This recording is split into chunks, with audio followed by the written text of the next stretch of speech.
So I just wanted to update people, keep it short. I'm sure people will watch this later. But I'm over here in Riverside County. I just got out of the Riverside County Historic Superior Courthouse. It's a really nice court building, much better than the ones over in LA County, especially over in Stanley Mosque, and especially the Clara Shortridge criminal building. But anyway, the good news is that the CPRA, the public, which is the California Public Records request that I made about a year ago to the Riverside County Sheriff's Department over the death of Kendrick Moxon's daughter and the details regarding the police records as they responded to the incident are now public. I have them in my possession. When I get home, I'll be posting them for people to see so you can read it for free. And I'll be posting some of the other filings from the county as well so that you guys can feel free to read that. I'll be doing a further follow-up and more technical analysis on what the response was, the particulars of the matter, and some other information that people ought to know. But the good news is, for the first time in over 25 years, the public now has access to the actual police records as to what happened on that particular day, and they can start inquiring further questions and make further public records requests on things that, especially people who grew up at the gold base and would have much better detailed information and firsthand knowledge as to what to ask the Sheriff's Department. There's quite a number of names that I'm just not familiar with. I'm sure people who knew of Stacy and again know of Gold Base could answer those much better than I ever could. And I hope that people read it. I hope that people that have any information come forward, not just on a YouTube platform, but come forward to appropriate authorities and actually do their diligence and follow up and actually take the matter seriously.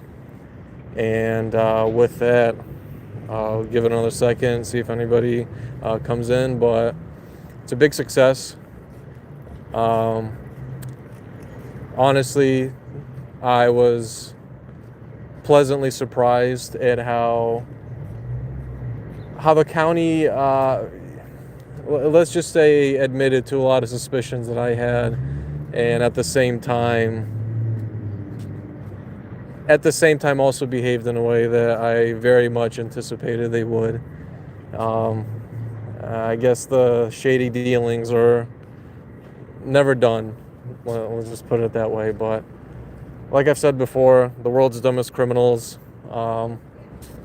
and Riverside County Sheriff's Department in particular, there's a couple other leads that I have that'll take some time to follow through upon, but let's just say I'm not surprised that this is how Riverside County Sheriff's Department behaves.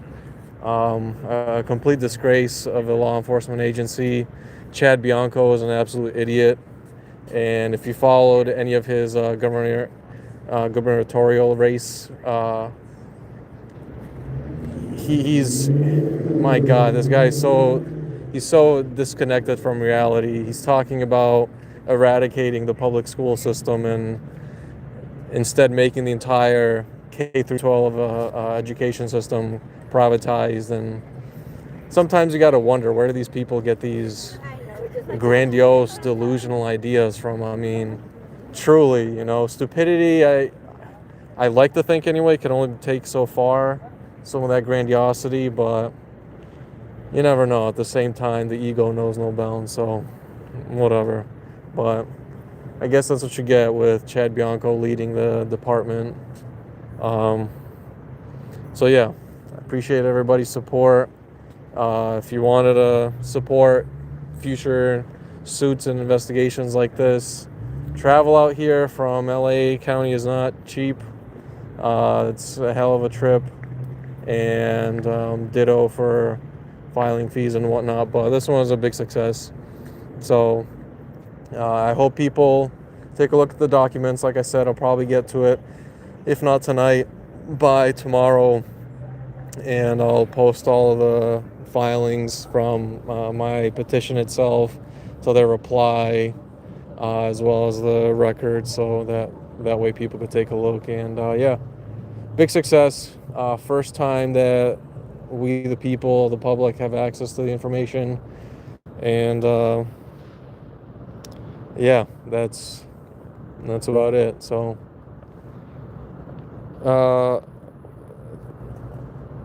anything on the ZDT case? Yeah, I can tell you. So that case is on hold until he appears again before court, and the only way that's going to happen is if law enforcement apprehends him. So the way it works is whenever you have a warrant out for your arrest, the sheriff's deputies or the city agency, in this case the LAPD, can execute on it. The fact of the matter is they're not executing on it, but the misdemeanor case in and of itself is indefinitely on hold until that happens. He has another counsel, so he's represented by a lawyer. And really, when you take a look at the ZDT case, the misdemeanors mean absolutely nothing. People need to understand that the messages I posted for the third-party targeted harassment by LAPD Assistant Chief Alabreda, and again, we're talking about an assistant chief, right? We're not talking about a field deputy that's a low-level P1 that just got out of the academy. This dude has been on the force for over 30 years. All right, you need to understand that the misdemeanors are nothing.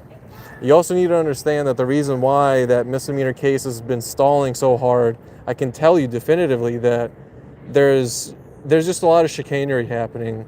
And if people really wanted to actually push the matter, you need to contact the grand jury, the U.S. Attorney's Office, and the DA's office, because that is a whole can of worms that, first of all, the City Attorney's Office, which we've proven definitively through Jay's case where he was prosecuted over frivolous, just standing on the sidewalk, as well as mine, and where I literally recorded Heidi Feldstein Soto admitting at a public meeting over at the Sherman Oaks Homeowners Association, where she admitted that she knew my case was frivolous, she had taken it as a political favor, and she knew it was never going to go anywhere. You need to understand, that's why the city attorney's office is dragging their feet, okay?